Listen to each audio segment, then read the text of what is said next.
Nothing sparks all sorts of fun discussions like end times stuff.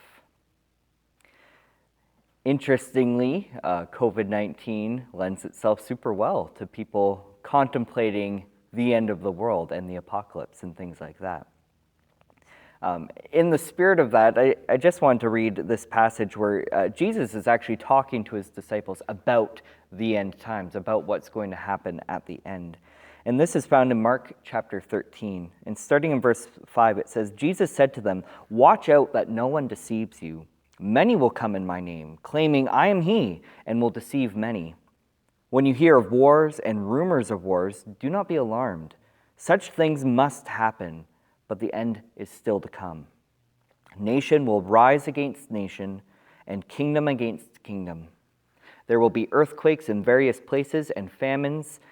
These are the beginning of birth pains."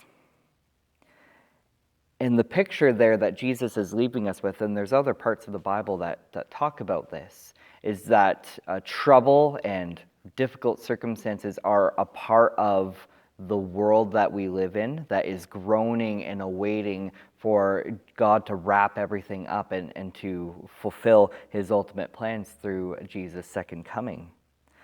And so when we're experiencing these troubles, it's tempting to think, you know what, this must be the end. And yet the reality of what Jesus is saying is that, you know what, more of that is probably yet to come. But what's really cool is at the end of this chapter, the commission that Jesus leaves his disciples with. In verse 35, he says, "Therefore keep watch, because you do not know when the owner of the house will come back, whether in the evening or at midnight or when the rooster crows or at dawn. If he comes suddenly, do not let him find you sleeping. What I say to you, I say to everyone, watch."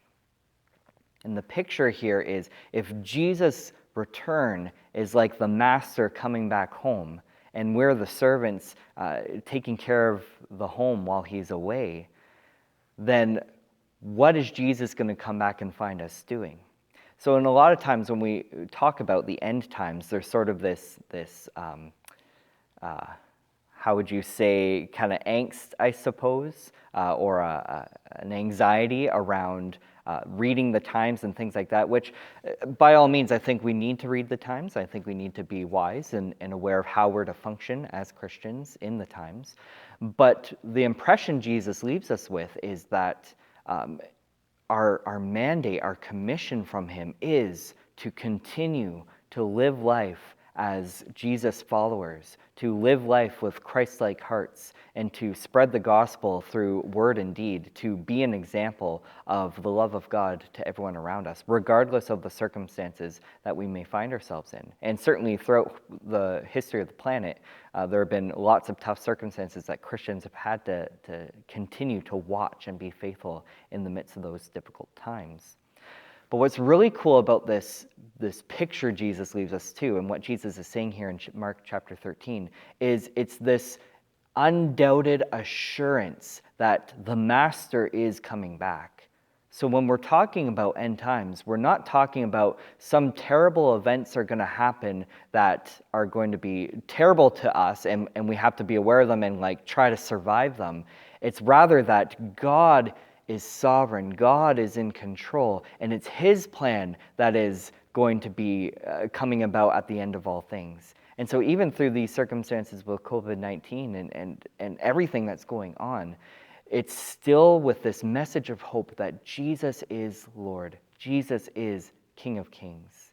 And so we're not continuing to live our lives as Christians from a position of weakness or defeat in the face of trouble. We're doing it as more than conquerors in Jesus Christ, because our hope and our trust and our assurance is in him. The Master is coming back. The Master is giving us his Spirit to be one with him right now. And the commission, whether it's nice and sunny outside or whether COVID-19 is hitting up your door, we are called to be Jesus followers, ambassadors of Christ, and God's love to the world around us.